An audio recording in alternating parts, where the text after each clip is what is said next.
Hi ನಮಸ್ತೆ ಎಲ್ಲರಿಗೂ ಸ್ವಾಗತ ಮತ್ತೊಮ್ಮೆ ನಮ್ಮ ಚಾನಲ್ಗೆ. ಸೊ ಇವತ್ತು ಇನ್ಸ್ಟಂಟ್ ಪುಳಿಯೋಗರೆ ಮಾಡೋದು ನೋಡೋಣ.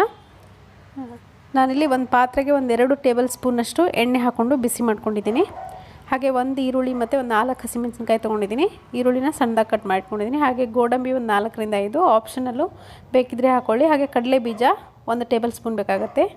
ಉದ್ದಿನಬೇಳೆ ಕಡಲೆ ಬೇಳೆ 1 ಸ್ಪೂನು. ಹಾಗೆ ಸಾಸಿವೆ ಜೀರಿಗೆ, ಅರಿಶಿನ ಪುಡಿ ಮತ್ತು ಕೊತ್ತಂಬರಿ ಸೊಪ್ಪು. ಇಲ್ಲಿ ನಾನು ಇನ್ಸ್ಟಂಟ್ MTR ಪುಳಿಯೋಗರೆ ಮಿಕ್ಸ್ ತೊಗೊಂಡಿದ್ದೀನಿ. ಇದನ್ನು 1 ಟೇಬಲ್ ಸ್ಪೂನಷ್ಟು ಆದರೆ ಸಾಕಿದು. ಸೊ ಇವಾಗ ಮಾಡೋದು ನೋಡೋಣ. ಇಲ್ಲಿ ಎಣ್ಣೆ ಕಾದಿದೆ. ಇದಕ್ಕೆ ಈ ಕಡಲೆ ಬೀಜ ಹಾಕ್ಕೊಳ್ತಿದ್ದೀನಿ ನಾನು. ಮೊದಲಿಗೆ ಕಡಲೆ ಬೀಜ ಚೆನ್ನಾಗಿ ಫ್ರೈ ಆಗಬೇಕು.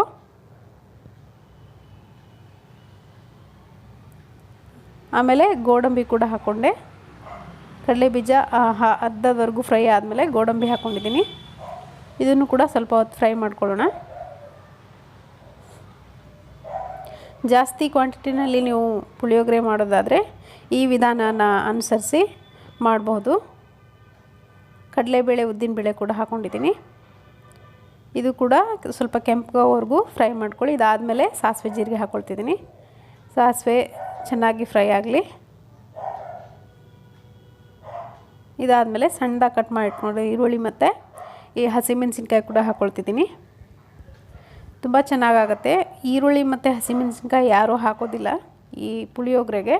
ಪುಳಿಯೋಗರೆ ಮಿಕ್ಸ್ ಮಾತ್ರ ಹಾಕಿ ಮಿಕ್ಸ್ ಮಾಡಿದ್ರೆ ಅದು ಅಷ್ಟು ಚೆನ್ನಾಗಿರಲ್ಲ. ಈರುಳ್ಳಿ ಮತ್ತು ಹಸಿಮೆಣಸಿನ್ಕಾಯಿ ಕೂಡ ಹಾಕಿದರೆ ತುಂಬ ಚೆನ್ನಾಗಿ ಟೇಸ್ಟ್ ಬರುತ್ತೆ.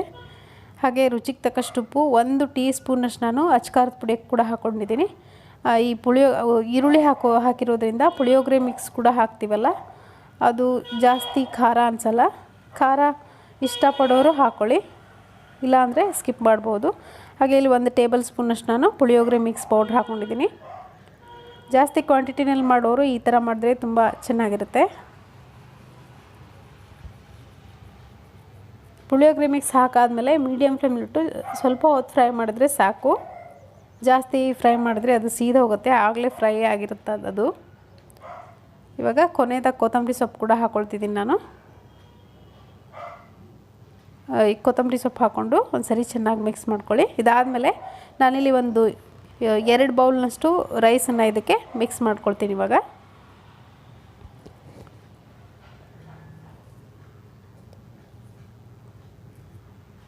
ಸೊ ರೈಸ್ ಹಾಕ್ಕೊಂಡು ಚೆನ್ನಾಗಿ ಒಂದು ಸರಿ ಮಿಕ್ಸ್ ಮಾಡ್ಕೊಳ್ಳಿ. ಸೊ ನೀವು ಕೂಡ ನಿಮ್ಮ ಮನೆಯಲ್ಲಿ ಇದೇ ಥರ ಮಾಡಿ ನೋಡಿ ಅಭಿಪ್ರಾಯ ತಿಳಿಸಿ. ಇದು ಆಲ್ಮೋಸ್ಟ್ ಒಂದು 3 ಮೆಂಬರ್ಸ್ಗೆ ಸರ್ವ್ ಮಾಡ್ಬೋದು. ತುಂಬ ಟೇಸ್ಟಿಯಾಗಿರುತ್ತೆ. ಸೊ ಇವಾಗ ಪುಳಿಯೋಗರೆ ರೆಡಿಯಾಗಿದೆ. ಸೊ ಇವತ್ತಿನ ಈ ರೆಸಿಪಿ ಇಷ್ಟೇ. ಈ ರೆಸಿಪಿ ಇಷ್ಟ ಆಗಿದರೆ ದಯವಿಟ್ಟು ಲೈಕ್ ಒತ್ತೋದನ್ನು ಮರಿಬೇಡಿ. ಹಾಗೆ ನಿಮ್ಮ ಫ್ರೆಂಡ್ಸ್ ಮತ್ತು ಫ್ಯಾಮಿಲಿ ಜೊತೆ ಶೇರ್ ಮಾಡ್ಕೊಳ್ಳಿ. ಹಾಗೆ ನನ್ನ ಚಾನಲ್ಗೆ ಸಬ್ಸ್ಕ್ರೈಬ್ ಆಗೋದನ್ನು ಮರಿಬೇಡಿ. Thank you.